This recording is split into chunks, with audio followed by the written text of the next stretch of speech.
It was on a dreary night of November that I beheld the accomplishment of my toils. With an anxiety that almost amounted to agony, I collected the instruments of life around me that I might infuse a spark of being into that lifeless thing that lay at my feet.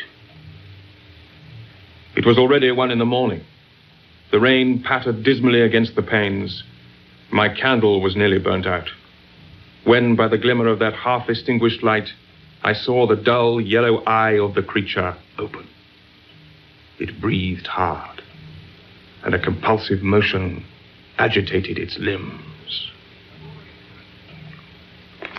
The story of Frankenstein is as familiar to us as poetry. Most of us know it secondhand. The original comes as a surprise. That its creator was a young woman, barely 18 years old, the mistress and later the wife of the romantic poet Shelley, is even more astonishing. Within the tale of Frankenstein are all the elements of early romanticism. The deep and compelling concern for man's inner life, fascination for the remote and strange, a yearning for the infinite and unattainable. Plus the Gothic element, a desire to scare. There were 2 kinds of romantic women. The ones created by romantic man, women like Werther's Charlotte and Julie in Rousseau's novel La Nouvelle Heloise, women who sacrificed their lives for the love of a man. And then there were the romantic women who created themselves. These are the women who are remembered for their work. The first kind, the women who died for love, are remembered, if at all, for their deaths. Caroline von Gunderode was a poetess, but her pallid poems are overshadowed by her melodramatic death. A beautiful young woman killed herself yesterday near Winkel, beside the Rhine. A peasant found her in the morning under the willows, at the point where the river is deepest. She had piled stones into a scarf which she had tied around her neck. But as she stabbed herself in the heart, she fell backwards onto the shore. These are the words in which Bettina Brentano, the great German writer, tells Goethe of the suicide of her close friend, Caroline Gunderode, in the summer of 1806. Caroline was the daughter of a gentleman amateur writer from the German town of Baden. She spent her youth in Hanau, near Frankfurt. There her family held a literary salon where several foreign languages were spoken, and where everyone attending was steeped in the new romantic spirit. When Caroline's father died, the family became rapidly impoverished. Aged 17, Caroline enters the convent for high-born ladies in Frankfurt. She becomes a novice. But it is in the convent that she begins to write seriously, using a male pseudonym.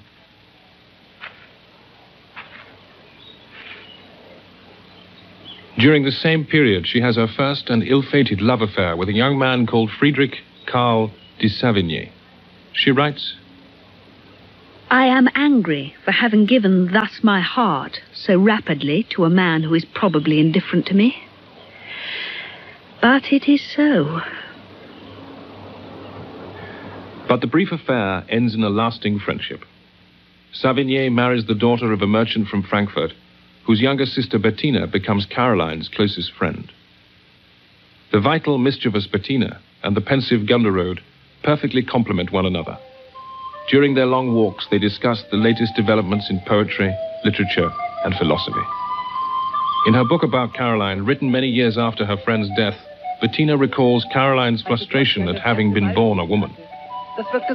Bettina quotes from her conversation. When I read Ossian for the first time, I felt a sensation of enormous well-being. I remember that 3 years ago, the desire to die a hero's death violently took hold of me. Often I was shaken by the quite unfeminine desire to throw myself into the savage fray of battle. Why was I not born a man? I have no feeling for a woman's virtues. Everything that I am drawn to is ferocious, huge, intense, brilliant. I am a woman with the tastes of a man, but without a man's strength or a man's freedom. Bettina, we must experience many things together, understand more, and die young, in order that we may not live to see our youth fade. Bettina's brother, Clemens Brentano. Clemens is responsible for Caroline's fatal link with the city of Heidelberg. In 1804, Clemens Brentano settles in Heidelberg, which is going through a kind of cultural renaissance, as a result of German Romanticism's focus on folk culture and national heritage. The University of Heidelberg draws to it the most famous professors in Germany. Among them is the philologist Friedrich Kreutzer, who Brentano introduces to Caroline. Their meeting seals Gunderode's destiny. She immediately imagines herself to be madly, fatally in love with the professor. Kreutzer is already married with a family. The two lovers must be discreet, but inevitably, it is not long before all Heidelberg is gossiping about them. Caroline writes a confiding letter to her first love, Savigny. I don't know how it happened, but I always seemed to have something to tell him that no one else would understand, and it was the same for him. That is why at the beginning I looked for ways to see him alone. I used to tell him everything that was in my mind, without holding anything back. Soon I knew that I belonged to him. His own feelings for me reflected mine for him. He told me that he could not go on living this double life, that he wanted to persuade his wife that they should separate, and that he expected me to become his wife. But he feels enormous guilt, and at times it is as though I have to pay for his sin myself.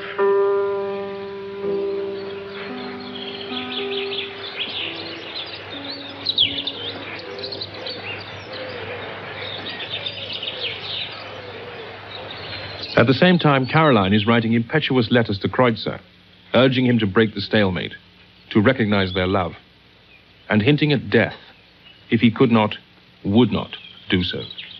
I beg you to choose.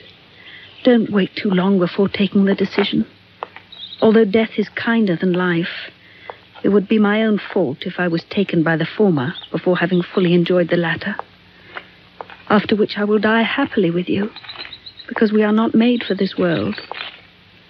All my life I devote to you, dear and sweet friend. In this love without pretensions, without secrets, I will always be yours, in death as in life. Kreutzer, if not emotionally dependent on his wife, was financially dependent on her. He answers Caroline's passion with prudence.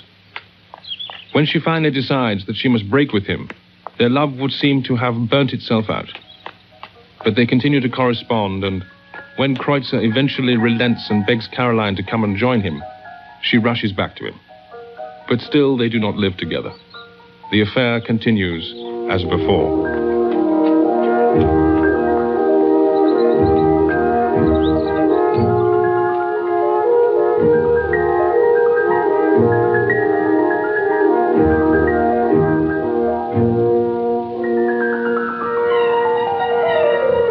Caroline dreams up an assortment of bizarre escapades that would enable her to live openly by his side. One scenario has her dressed as a man so that Kreutzer's family would not feel disgraced. She even hopes that the Napoleonic Wars would somehow claim him and take him to Moscow, so that she could follow him there and together they could start a new life. Kreutzer is firm in his resolution to change nothing. He tries to persuade Caroline of the virtues of compromise and to change the emphasis of their relationship from love to literature. He undertakes the completion of her literary education, corrects and criticizes her poems, and guides her reading.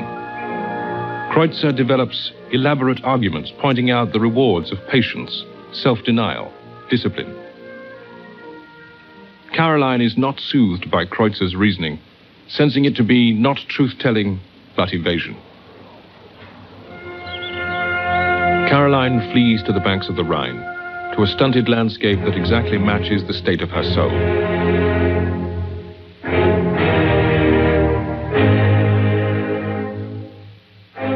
After she last saw Kreutzer, in June 1806, he has fallen seriously ill. Caroline writes to him, I am sending you a handkerchief which should have the same significance for you as the one that Othello offered Desdemona. I have gashed my left breast just above the heart, and I have collected the drops of blood on this fabric. Bring it to your lips. It is my heart's blood. This handkerchief is a talisman protecting you against discouragement and doubt. It will be for you a sweet token.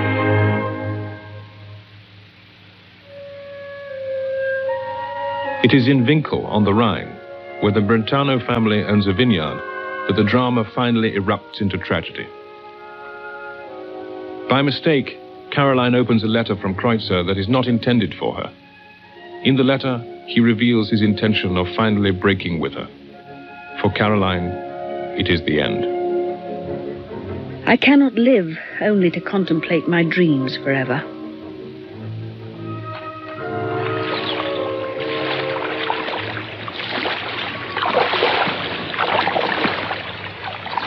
One of her friends writes of her, She cannot live without love.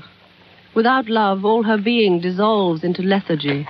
Her heart is bigger than this world. Only a deep love can keep it beating. If the love dies, the heart breaks. A last letter from Caroline reaches Kreutzer. I love you until death, my sweet and dear friend. I wish only to live with you, or to die with you. Our lot is a sad one. I envy rivers that can unite and flow together. We are still apart. Better to die than to live thus.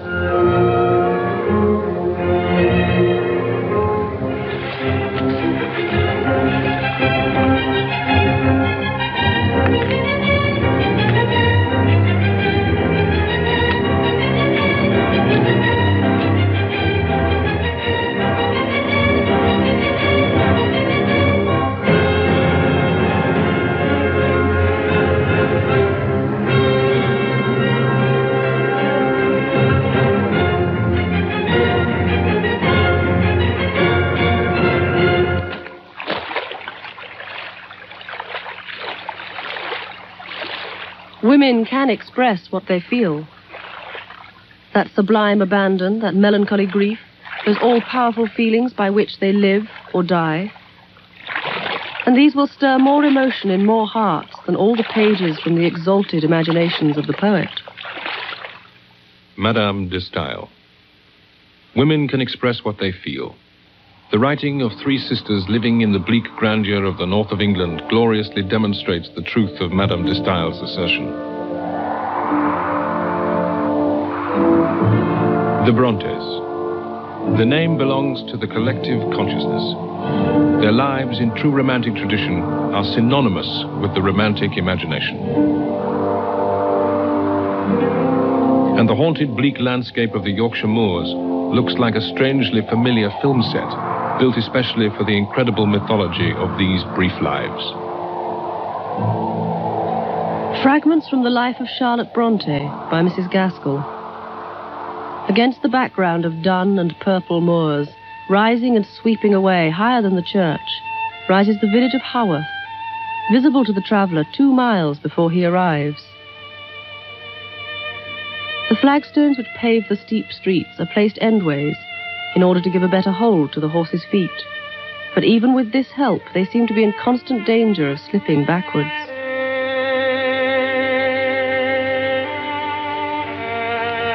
The church lies a little off the main road on the left. The parsonage stands at right angles to the road, facing down upon the church. The graveyard rises about the church and is terribly full of upright tombstones. The macabre playground, the mournful garden for Charlotte, Emily, Anne.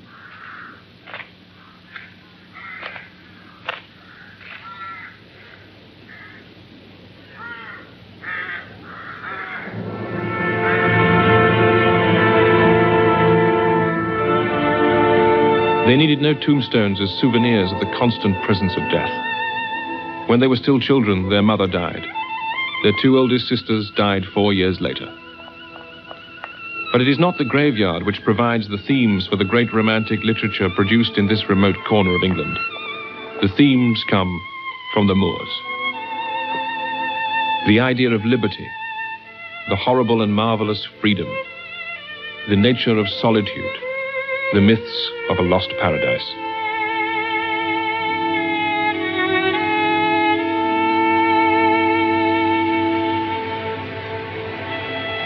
In this desolate, windswept landscape, the 3 sisters admit no outsiders into their lonely world. Only that strange companion, imagination.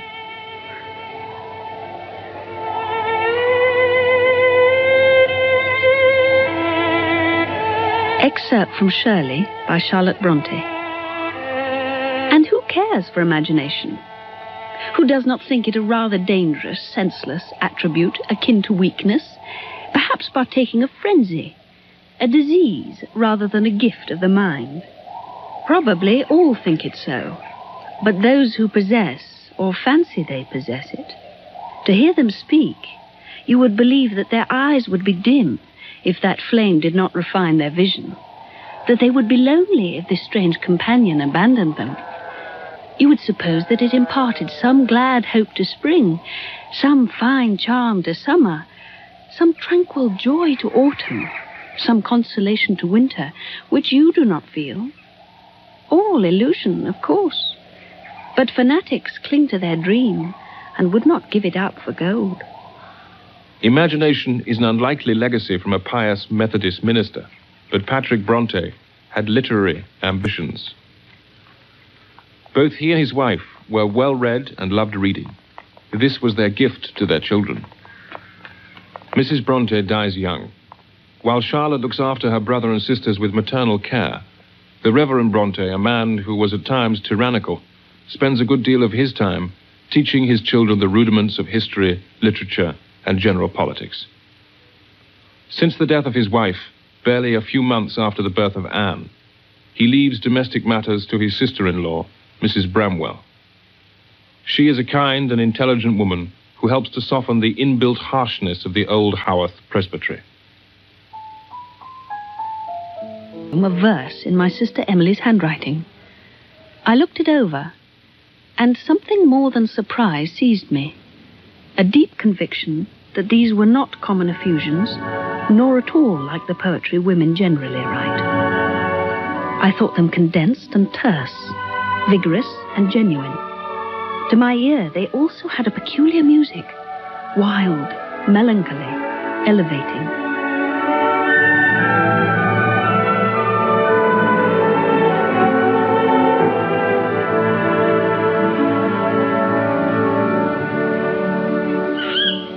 Every evening at 9 o'clock, Charlotte, Emily, and Anne began to pace around the parsonage table. They turned about for hours, like wild animals in a cage. During this strange ritual, they talked over their literary projects, and sometimes read aloud from Shakespeare or the Romantic poets, and exchanged ideas about the makeup of romantic characters. We had very early cherished the dream of one day becoming authors. This dream suddenly acquired strength and took the character of resolve. We agreed to arrange a small selection of our poems and possibly to get them printed. We veiled our names under those of Currer, Ellis, and Acton Bell, names positively masculine. We had a vague impression that authoresses are liable to be looked on with prejudice. The book was printed. It is scarcely known, and all of it that merits to be known are the poems of Ellis Bell, Emily's. Poem written by Emily Bronte. I'm happiest when most away I can bear my soul from its home of clay. On a windy night when the moon is bright and the eye can wander through worlds of light. When I am not, and none besides, nor earth, nor sea, nor cloudless sky, but only spirit wandering wide through infinite immensity. Emily is today best known for her great novel Wuthering Heights. Its anti-hero Heathcliff is one of the most terrible figures in literature, comparable only to the doomed heroes of Dostoevsky. The novel's craggy power horrified many contemporary readers used to gentler and more sweetly reasonable romances. But Emily's sister Charlotte instantly recognized the novel's true quality and its special character. She likens the making of the book to a sculptor hewing shapes out of the moor's own granite. Wuthering Heights was hewn in a wild workshop with simple tools out of homely materials. The statuary found a granite block on a solitary moor. Gazing thereon, he saw how from the crag might be elicited the head, savage, smart, sinister. A form moulded with at least one element of grandeur, power. He wrought with a rude chisel, and from no model but the vision of his meditations. With time and labor, the crag took human shape, and there it stands, colossal, dark and frowning, half statue, half rock, in the former sense, terrible and goblin-like, in the latter, almost beautiful. For its colouring is of mellow grey, and moorland moss clothes it, and heath, with its blooming bells and balmy fragrance, grows faithfully close to the giant's foot.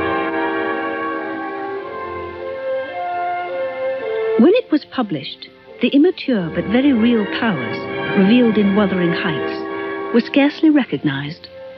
Its import and nature were misunderstood.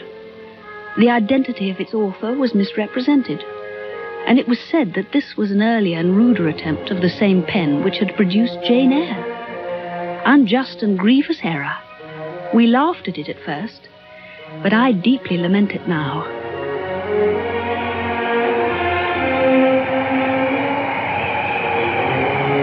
At Wuthering Heights, as at Haworth, for Heathcliff as for Emily, death seems to be everywhere.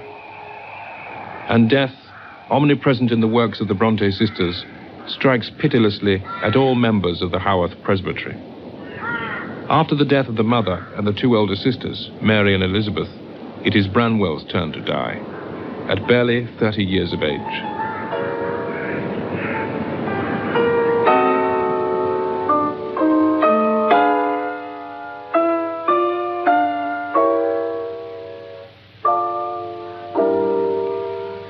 Around me the grey tombs stretched their shadows far away.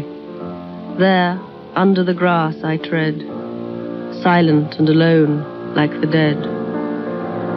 Thus, Emily's sorrow spills out into words. And Emily herself survives her brother by no more than a year.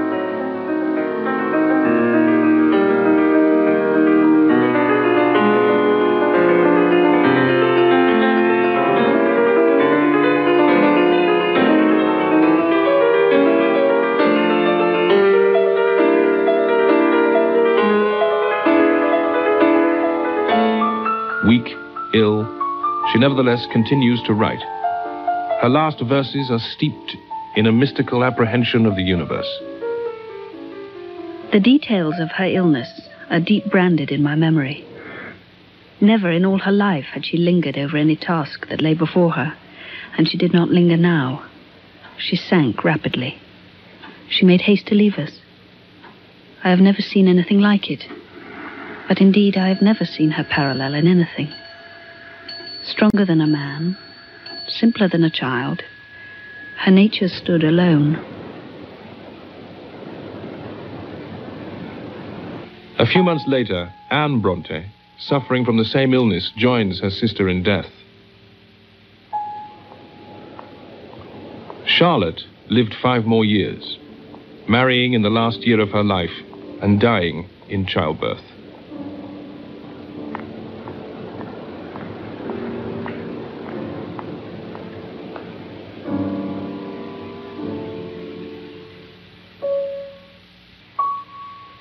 The Brontes created their literature out of their unconscious.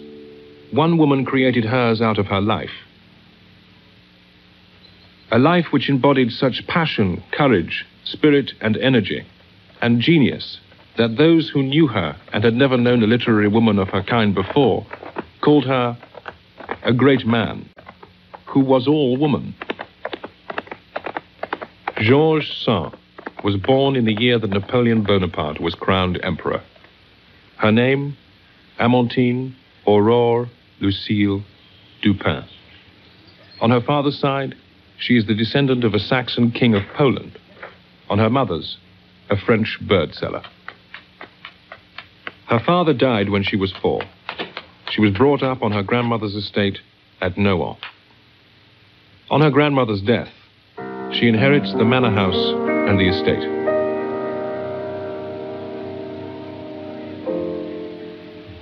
A year later, at the age of 18, she marries Casimir Dudevant.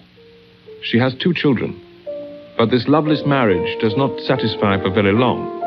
The young woman aspires above all to be free. Within 15 months, she has left her husband and gone to Paris. On the 18th of May, 1832, she publishes her first novel, Indiana, under the nom de plume of Georges Sand.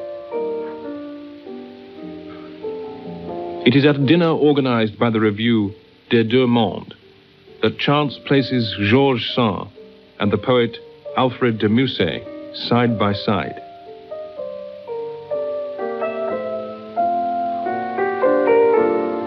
Alfred de Musset, young, handsome, a poet with a libertine reputation. After reading her first novel, he writes her a poem called After Reading Indiana. Few writers could resist such attention. Few women could resist Alfred de Musset.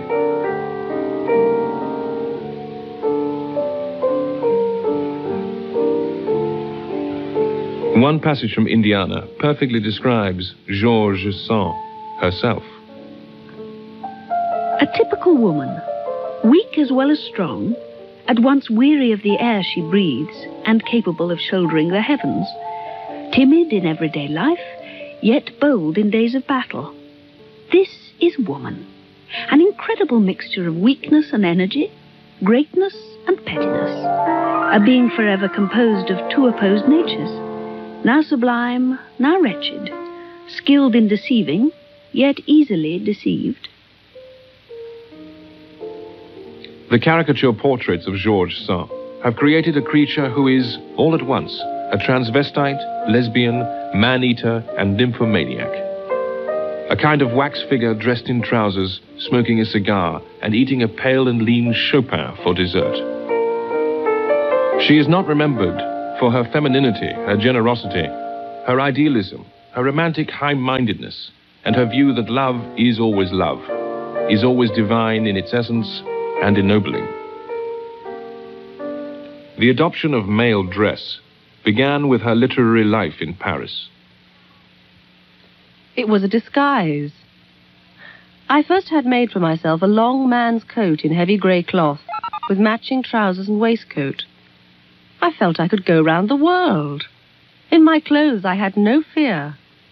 I could walk in the rain, sit in the theatre pit, in the cheap seats reserved for male students. I could walk all night. I was no longer a lady, and I wasn't a gentleman. No one guessed at my disguise. Georges Sand writes frankly to her old friend and accomplice, Sainte-Beuve. I have fallen in love, and this time very seriously, with Alfred de Musset. Georges, I have something foolish and ridiculous to tell you. You will laugh at me. You will say I am lying. I am in love with you. Je le suis depuis le premier jour. Je n'espère rien en vous disant cela. Mais la vérité... I have been in love with you since the first day I came to see you. I have no hopes. I can only lose a friend. Il y a des jours où je me tuerai. There are days when I could kill myself, but I weep and then I burst into laughter. Georges, I love you like a child. Comme un enfant. Vous m'aimez comme un enfant. Like a child? You love me like a child?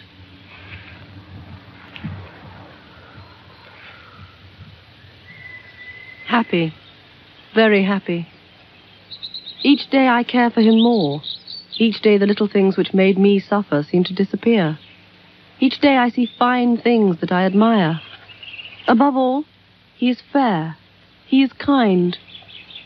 And his intimacy is as precious as the preference he shows for me is sweet. The life of my heart is at peace, and I am searching for nothing. Do not gaze too long at the moon, I beg you. And do not die before we have completed that dream plan for a trip we have spoken of. Venice, city of infinite, indeterminate desires.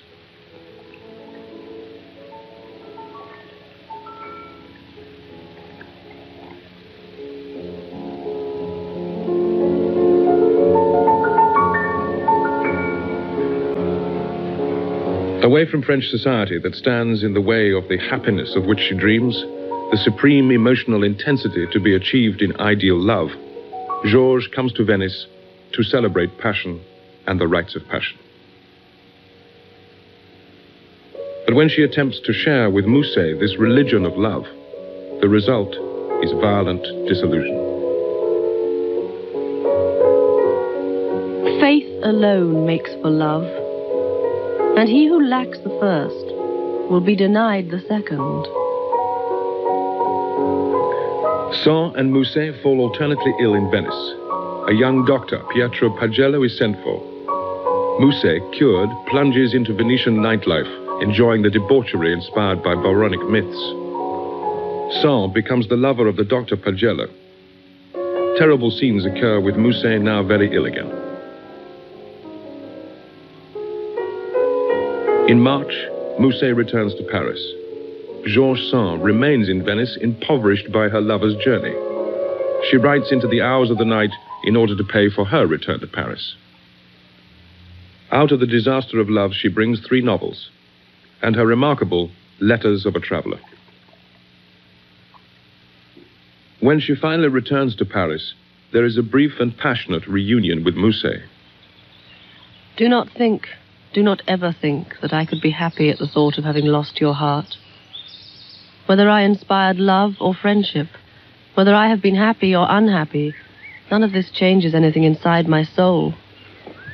We followed our destiny and our temperaments, more mordant and more passionate than those of others, passions which prevented us from knowing the ordinary happiness of lovers.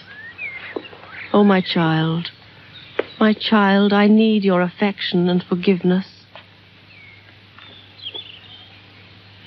We have been lovers. We know each other to the bottom of our soul. You are right. Our embraces were incestuous, but we were innocent. Innocent and sincere. Georges Sand was not capable of not living the life of the heart. Her ideal was that of a perfect friendship between a man and a woman, without rivalry or dominance. Of 2 people held together in unity and in wholeness, following nature's supreme law. In her relationship with the great composer and musician Chopin, she came close to having the kind of human love she most wanted. Love which meant shared work, shared reflection, shared commitments. It was Franz Liszt who introduced his two close friends to one another. And if Chopin at first found Georges too masculine, he was soon converted by the intensity of her uninhibited emotions, as well as by her impressive musical knowledge and understanding. They remained together a little more than 8 years, secluded for most of the time at her estate at Nohant. Here they abandoned themselves to a creative relationship which allowed each of them to fully develop their work and their life. The painter Delacroix has left this glimpse of life there. The place is very pleasant, and the hosts could not have been more genial. Sometimes, through the windows opening onto the garden, you could hear wafts of Chopin's music.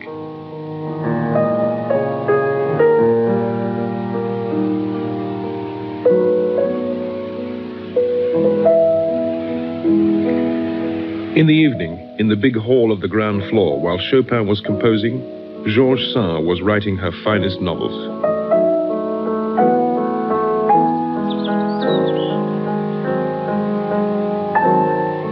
Tenez, ceci est pour vous. Il y a 1 heure, vous aviez l'idée de manger, et à présent, vous avez l'idée de dormir. Votre dernière heure? Venez. Allons, venez lire avec moi.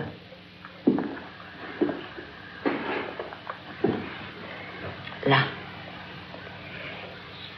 Et à présent, vous avez l'idée de dormir. Marie? Marie, the longer I live, the more I see that the ideas of youth, love's exclusive ardor, and its claim for total possession and eternal rights are wrong. I concede conjugal fidelity to certain exceptional people. Most of us have other needs, other powers. For some, mutual freedom and tolerance, abhorrence of all jealous egoism. For others, mystical ardors and silent passions, a long and powerful holding back. Are all people alike? Do all men have the same power? Some men are born for the austerity of religious life, some for the languors of sensual pleasure, others for the struggles of passion, others for the dream world of poetry. Nothing is more arbitrary than the meaning of true love. All lovers are true, whether they are passionate or peaceful, sensual or ascetic, lasting or fleeting. Loves of the mind can be as great as loves of the heart. They can have the same violence, the same power. Sensual love can be made pure and holy through struggle and sacrifice. Sensual love? Sensual love. Frédéric. Frédéric. Mon Chopinski.